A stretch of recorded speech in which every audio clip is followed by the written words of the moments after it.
Welcome to back study with Sunita channel में। Guys, एक बार फिर से स्वागत करते हैं स्टडी विद सुनीता चैनल में। आज का जो टॉपिक है इंग्लिश का प्रोनाउन का है। ठीक है, आपको पता है कि मैं exam UP TET C TET की एग्जाम की तैयारी करवा रही हूँ। ठीक है, तो आपको पार्ट्स ऑफ स्पीच का मैं नाउन का क्लास दे चुकी हूँ। आज आपका प्रोनाउन क्लास है। प्रोनाउन में मैं वो चीज़ आपको पढ़ाऊंगी जो एग्जाम में क्वेश्चन आता है, जिससे एग्जाम में क्वेश्चन बनता है। क्योंकि प्रोनाउन के टाइप्स 9-10 हैं, तो वो मैं नहीं बताऊंगी। क्यों? क्योंकि उसकी ऑलरेडी मैंने डिटेल वीडियो बनाया हुआ है और मैं लिंक डिस्क्रिप्शन में दे दूंगी, आप उसको देख लीजिएगा। ठीक है ना। यहाँ पे मैं वही बताऊंगी जिससे एग्जाम में क्वेश्चन बन सकता है और जिससे एग्जाम में क्वेश्चन आता है। ठीक है, फिर भी मैं उसको आपको इस तरह से बता दूंगी, कम से कम आपको टाइप्स नहीं लेकिन क्या क्या होता है वो आपको पढ़ लेंगे। ठीक है, जिससे आपको क्वेश्चन भी बनते हैं और इसी एक वीडियो में आप प्रोनाउन का पूरा कॉन्सेप्ट क्लियर कर देंगे। ठीक है, तो चलिए समझते हैं। आपने हमेशा से ये पढ़ा होगा कि प्रोनाउन वो वर्ड्स होता है जो नाउन की जगह पे यूज होता है, वही मेरा प्रोनाउन होता है। क्या आप जानते हैं कि प्रोनाउन का कोई इमेज होता है? नहीं, प्रोनाउन की कोई इमेज नहीं होती है। ये तो किताबी भाषा आप हमेशा से पढ़ते आए हैं कि प्रोनाउन की जगह पे नाउन की जगह पे यूज होने वाला जो वर्ड्स होता है वो प्रोनाउन होता है। ये बात सही है। ठीक है, क्योंकि बार बार हम नाउन को किसी सेंटेंस में रिपीट करें वो अच्छा नहीं लगता। उसकी सुंदरता को बढ़ाने के लिए हम प्रोनाउन का यूज करते हैं। ठीक है ना। लेकिन एक प्रोनाउन की कोई एक अपनी पहचान, कोई इमेज नहीं होती है। ठीक है, देखिए अब इसकी डेफिनेशन क्या है। A pronoun is a word which is uh used place of noun. ठीक है, प्रोनाउन उस शब्द को कहते हैं जो किसी नाउन के बदले में प्रयोग किया जाता है। ठीक है, तो ये तो आपको समझ में आ ही गया कि प्रोनाउन वो होता है जो नाउन के बदले में जो शब्द की जगह पे प्रयोग किया जाता है। ठीक है, अब देखिए नाउन प्रोनाउन क्या कितने होते हैं? सब्जेक्टिव, ऑब्जेक्टिव, पजेसिव, रिफ्लेक्टिव, ये आपके होता है प्रोनाउन। ठीक है, किसी भी सेंटेंस में आप देखिएगा इस तरह से होता है। क्या क्या होता है? Subjective, objective, possessive, reflective. या अब आप देखिए सब्जेक्टिव को हम नॉमिनेटिव भी कहते हैं। सब्जेक्टिव केस ये जो है केस होते हैं। क्या होते हैं? ये केस होते हैं। 4 केस इसके है, सब्जेक्टिव, ऑब्जेक्टिव और पॉजेसिव और रिफ्लेक्टिव केस है प्रोनाउन के। जिस सब्जेक्टिव को ही नॉमिनेटिव केस भी कहते हैं। ठीक है ना। अब देखिए कितने पर्सन होते हैं ये समझना है पहले। इसमें देखिए फर्स्ट पर्सन, यानी कि आप सोचेंगे 3 पर्सन होते हैं, first, second, third person. First person क्या होता है भाई? मैं क्या हूं? फर्स्ट पर्सन है। ठीक है, मैं आपको पढ़ा रही हूं तो आप पढ़ रहे हो तो सेकेंड पर्सन है। ठीक है, यानी और बाकी यानी कि सीधा साधा समझ लीजिए आई और वी क्या होता है? फर्स्ट पर्सन होता है। सेकेंड पर्सन में केवल यू आता है। ठीक है, उसके अलावा जितने भी वर्ड होंगे सारे आपके थर्ड पर्सन में आते हैं। ठीक है, यानी कि सब्जेक्ट में फर्स्ट पर्सन में आपके आई वी आएगा। ठीक है, और सेकंड पर्सन में आपका यू आएगा और ही बाकी जितने भी होते हैं उसके अलावा जो वर्ड्स होंगे सारे थर्ड पर्सन। यानी कि फर्स्ट पर्सन क्या होगा? मैं। ठीक है, हम या मैं जो बात करते हैं। ठीक है, जिसके बारे में बात कर रहे हैं सामने वाला जो है वो क्या हो जाएगा? Second person. और जो यहाँ पे नहीं है जिसके बारे में बात करते वो सुन मतलब जानता भी नहीं है। ठीक है, तो क्या है वो? Third person. सामने वाला हो गया सेकंड, जिसके बारे में हम बात करें जो यहाँ नहीं भी है वो थर्ड पर्सन हो गया, और ये फर्स्ट पर्सन हो गया आई वी। यानी कि आपका इस तरह से समझ लीजिए कि फर्स्ट पर्सन आपका आई वी हो गया, सेकंड पर्सन आपका यू हो गया, और बाकी जितने भी वर्ड बचते हैं आपके थर्ड पर्सन में हो गया। First, second, third. मैं बोल रही हूं, आप सुन रहे हैं, और जो बता रहे हैं यानी कि थर्ड पर्सन। ठीक है, जो सुन यहाँ पे कोई है नहीं वो हो गया आपका थर्ड पर्सन। ठीक है, इतना आपको पर्सन क्लियर हो गया, फर्स्ट, सेकंड, थर्ड पर्सन। आगे बढ़ते हैं। अब आगे देखिए क्या होगा, ये चीज आपको समझ में आ गया। अब देखिए सब्जेक्टिव केस, आपको मैंने बताया 4 केस होते हैं, सब्जेक्टिव, ऑब्जेक्टिव, पॉजिटिव और रिफ्लेक्टिव। ये आपके 4 केस बताया मैंने। सब्जेक्टिव केस को ही हम नॉमिनेटिव केस भी कहते हैं, एक ही चीज होती है। अब सब्जेक्टिव केस में देखिए क्या क्या है, I we you he she it they. ठीक है, अब इसी को ऑब्जेक्टिव क्या हो ये आपको हमें पढ़ना पड़ेगा और ध्यान भी देना पड़ेगा। ठीक है, सब्जेक्ट आई का ऑब्जेक्टिव क्या होता है? मी। ठीक है ना, इसका पॉजेसिव होगा माई और माइन। ठीक है, इसका रिफ्लेक्टिव होगा क्या? My self. इसी तरह से वी का अस आवर, आवर्स, आवर, ऐसे करके ये आपका चार्ट है, आपको पढ़ना होगा। देखिए ऑब्जेक्टिव इसका ऑब्जेक्ट फॉर्म में होगा। जब किसी टेंस में, किसी सेंटेंस में सब्जेक्ट होता है, ऑब्जेक्ट होता है, ठीक है ना, वर्ब होता है, तीन ही तो होते हैं। एक क्या होता है, मेन वर्ब होता है या हेल्पिंग वर्ब होगा, और ऑब्जेक्ट होता है, सब्जेक्ट होता है। कभी कभी ऐसा भी होता है कि हेल्पिंग वर्ब ना हो, केवल मेन वर्ब भी होता है, ऑब्जेक्ट होता है, वही ऑब्जेक्टिव फॉर्म में आपका होता है। ये हो गया आपका। लेकिन किसका ऑब्जेक्ट क्या, कौन सा यूज करना, आई के साथ मी यूज होगा, वी के साथ, ये आपको ध्यान देना होगा, ये आपको अच्छे से पढ़ना होगा। देखिए पॉजेसिव का मतलब होता है अधिकार जताना, किसी चीज पे अधिकार जताना, वो चीज मेरी है, इसी को हम कहते हैं पॉजेसिव। इस केस का मतलब, पॉजेसिव का केस मतलब यही होता है, अधिकार जताना, ठीक है ना। और रिफ्लेक्टिव का मतलब ये होता है स्वयं कोई काम करना, स्वयं जो भी काम करेंगे, स्वयं की जहां बात, खुद की जहां बात रहेगी, वो रिफ्लेक्टिव। मतलब इसका मतलब समझ लीजिए, ठीक है ना, तब आपको आराम हो जाएगा। सब्जेक्टिव क्या होगा, सब्जेक्ट करने वाला की बात है, ऑब्जेक्ट इसके बारे में बात की जाती है, लेकिन सब्जेक्ट के अकॉर्डिंग टू हम ऑब्जेक्ट का यूज करते हैं किसी भी सेंटेंस में, ये बात है। पॉजेसिव की बात है जहां पे अधिकार की बात है, जहां अधिकार होगा वहां पे पॉजेसिव का मतलब। रिफ्लेक्टिव क्या होगा, स्वयं की बात। लेकिन ये ध्यान देना है कि माई कहाँ यूज होगा, माइन कहाँ, आवर कहाँ, आवर्स क्या होगा। ये देखिए इसका एक मैंने चार्ट बनाया है आपको, इसी के अकॉर्डिंग अब अच्छे से आपको समझ में आएगा। माई माइन का देखिए, जैसे माइन होगा तो वहां पे क्या होगा, माई प्लस नाउन, ठीक है, क्या होगा, माई प्लस नाउन, मतलब माई होगा उसके बाद नाउन होगा, ठीक है। फिर आवर्स के साथ आवर होगा और नाउन होगा। फिर योर्स, योर नाउन, हिज और noun, her noun, there noun, it noun. इसका कहने का मतलब, इस चार्ट के अकॉर्डिंग मत समझिएगा, जब माइन आपका होगा तो आप देखिएगा उस सेंटेंस में माई प्लस नाउन लिखा होगा, ठीक है ना।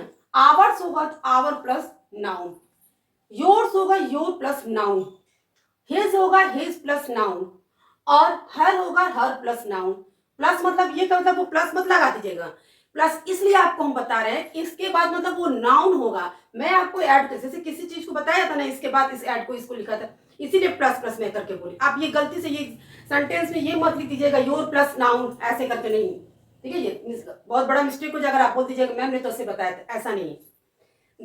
There plus noun, it's noun.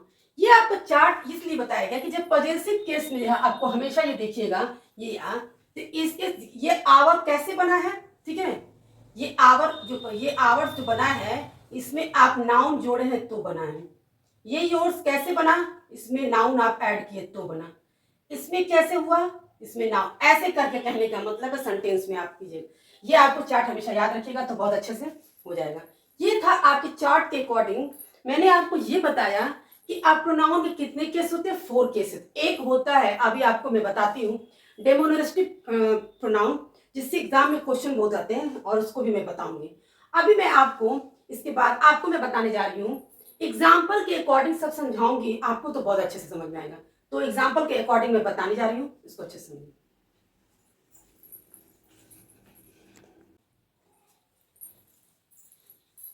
चलिए गाइस, अब मैं आपको एग्जाम्पल के अकॉर्डिंग आपको समझाऊंगी, तो आपको वो केस आपको अच्छे से समझ में भी आ जाएगा।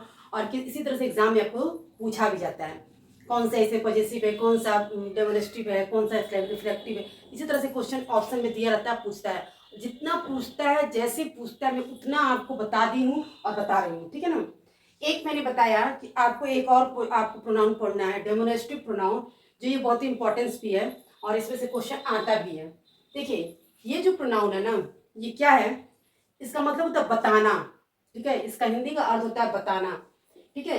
ये दो तरह से मैं पता है, जैसे प्रोनाउन में और एडजेक्टिव भी, ठीक है। डेमोन्स्ट्रेटिव जो है प्रोनाउन भी और एडजेक्टिव भी, इसका मतलब ये होता है जो भी नाउन होगा, ठीक है ना, जो भी नाउन होगा, चाहे वस्तु स्थान जो भी होगा, उस चीज को ये बताता है, इंगित करता है, मतलब बताता है कि ये चीज है, ठीक है ना। उस चीज को यानी कि नाउन को इंगित करना, रेखांकित करना, यह है, वही डेमोन्स्ट्रेटिव प्रोनाउन होता है।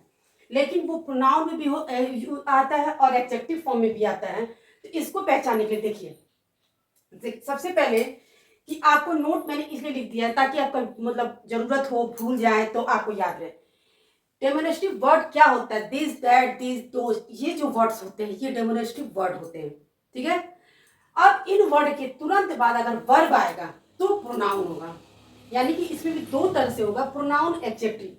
डेमोनेस्ट्रेटिव वर्ड के बाद अगर तुरंत वर्ब आएगा तो प्रोनाउन होगा, अगर उसके बाद नाउन आता है तो एडजेक्टिव होगा। एग्जाम्पल से समझते हैं। देखिए यहाँ पे दिस इज ए बैग, यानी कि ये वर्ड आपका डेमोनेस्ट्रेटिव प्रोनाउन है। इसके बाद ये इज जो आया आपका वर्ब है, हेल्पिंग वर्ब है, तो क्या हो गया? ये प्रोनाउन हो गया, ठीक है ना। यही मैंने नोट में बताया कि वर्ब अगर आता है उस वर्ड के बाद तो प्रोनाउन हो जाएगा, अगर उसके बाद अगर नाउन आता है तो एडजेक्टिव हो जाएगा। तो ये आपका हो जाएगा प्रोनाउन। क्लियर? आगे बताते हैं। दिस वर्ड्स आर ब्यूटीफुल, आप इस वर्ड्स के बाद डेमोनेस्ट्रेटिव प्रोनाउन के वर्ड्स के बाद तुरंत क्या आया? नाउन आया, तो ये क्या हो जाएगा? एडजेक्टिव। फिर से समझते हैं। ये जो प्रोनाउन होगा डेमोनेस्ट्रेटिव प्रोनाउन कौन सा होगा? दिस, दैट, दिस, दोज, ये सब जो वर्ड्स है ये आपको डेमोनेस्ट्रेटिव वर्ड्स हैं, ठीक है ना। कि कैसे पता चलता है? ये देखिए, ये जो भी नाउन होते हैं उन नाउन को ये रेखांकित करता है यह चीज है। जैसे दिस इज ए बैग, यह बैग है, वो ये बता रहा है, ये कह रहा है, ये रेखांकित कर रहा है कि यह बैग है, तो उस वर्ड को हम बोलते हैं डेमोनेस्ट्रेटिव प्रोनाउन। उस वर्ड को हम डेमोनेस्ट्रेटिव वर्ड बोलते हैं, ठीक है ना। दिस, दैट, दिस, वुड, ये आपको समझ में आ गया। इसको समझने के लिए इसमें क्या है, इसमें प्रोनाउन भी आएगा, एडजेक्टिव भी आएगा।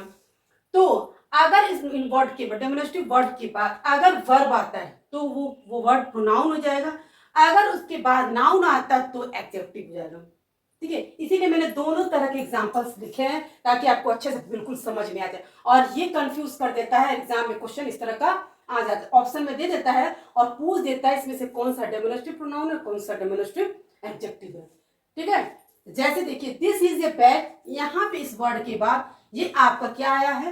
वर्ब, तो ये प्रोनाउन हो जाएगा, और इसके बाद ये नाउन आया है तो ये एडजेक्टिव हो जाएगा। क्लियर हो गया? कोई प्रॉब्लम नहीं है। अब ये इसलिए नोट ये हमेशा याद रखी रहिएगा ताकि जब भी कंफ्यूज हो तो।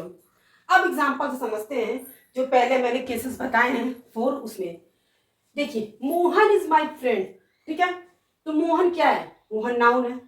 अगर इसको फिर सेकंड सेंटेंस हम लिखते हैं कि तो कैसे लिखेंगे, फिर हम क्या लिखेंगे? Mohan is my friend. अगर हम इसको ये लिखना चाहें किसी और तरीके से तो क्या लिख सकते हैं? He is my friend. जो ही वर्ड यूज हुआ है नाउन की जगह पे, यही प्रोनाउन है, ठीक है। अगर हम यहाँ पे ये लिखते हैं कि Mohan is my friend, Mohan is a doctor, ठीक है। अगर यानी कि हम बार बार ये मोहन ना कहकर हम ये भी लिख सकते हैं कि Mohan he is a doctor, तो यानी जो ही जो वर्ड यूज किया गया वही प्रोनाउन हो गया। क्लियर हो गया? आगे बढ़ते हैं। अब यहाँ पे देखिए मैंने बताया था आपको एक प्रोनाउन कौन सा? रिफ्लेक्टिव प्रोनाउन, जिसमें देखिए जिसमें आपको अपने आप की बात हो रही है, कोई भी काम अपने आप स्वयं, हर जगह वहां अपने आप स्वयं की बात होगी। जहां पे हमेशा देखिएगा himself, herself, yourself, self self सब पे लगा रहेगा, वही वर्ड यूज किया जाता है, ठीक है। तो यहाँ देखिए ही स्पॉइल्ड हिमसेल्फ, वह अपने आप को बर्बाद कर रहा है, कर लिया, ठीक है। ही स्पॉइल्ड हिमसेल्फ, अपने आप को बर्बाद कर लिया, तो क्या हो गया? ये पे हिमसेल्फ, अपने आप को, ये क्या हो गया? Reflective pronoun. अगर इस तरह से एग्जाम में अगर आता है और क्वेश्चन पूछता है ये कौन सा प्रोनाउन है, तो आप झट से बता सकते हैं कौन सा है? रिफ्लेक्टिव प्रोनाउन है। गुड। यू हर्ट योरसेल्फ, वो अपने आप को चोट पहुंचा रहा है, ठीक है। जहां पे योरसेल्फ, हिमसेल्फ, हरसेल्फ, यहाँ हर जगह अपने आप की बात है, ये रिफ्लेक्टिव प्रोनाउन है। ये हमेशा अपने आप स्वयं खुद की बात होती है, तो अपने आप को वो चोट पहुंचा रहा है, ठीक है, चोट पहुंचा, तो ये भी रिफ्लेक्टिव हो गया। अब यहाँ दिस टेबल इज माइन, ठीक है, दिस टेबल इज माइन, ये पॉजिटिव है क्या? माइन। यहाँ पॉजिटिव में बताएं आपको ये अधिकार, ठीक है, कि यह टेबल मेरी है, यह टेबल मेरी है। तो माइन क्या है? माई प्लस नाउन, यहाँ माई प्लस नाउन ना होके केवल क्या दिया आपका? दिस टेबल इज माइन, इसका मतलब आपको यह मेरी है, ये आपको पॉजिटिव पे अगर आएगा, ठीक है। दिस पेन इज हर्स, यह पेन उसकी है, ये भी आपके क्या हो जाता है? पॉजिटिव में। तो आपको ठीक है। ये आपको केसेस में आपको ये याद रखना होगा कि सब्जेक्टिव केस का ऑब्जेक्टिव क्या होगा, ऑब्जेक्टिव पॉजेसिव क्या होगा, उसका रिफ्लेक्टिव तो आपको याद करने की जरूरत नहीं पड़ेगी, इसमें सब सेल्फ सेल्फ लगा तो ये तो रिफ्लेक्टिव हो जाएगा। बस आपको ये याद रखना होगा कि उसका मतलब होता है क्या, कि खुद के लिए। और पॉजेसिव के लिए याद रखिएगा कि जहां अधिकार की बात आएगी वहां आपको सब्जेक्ट के अकॉर्डिंग आपको पॉजेसिव वहां पे दिया रहेगा, चार्ट के अकॉर्डिंग आपको याद करके लिखना होगा। और किस सब्जेक्ट का ऑब्जेक्ट क्या होता है ये भी आपको याद रखना होगा।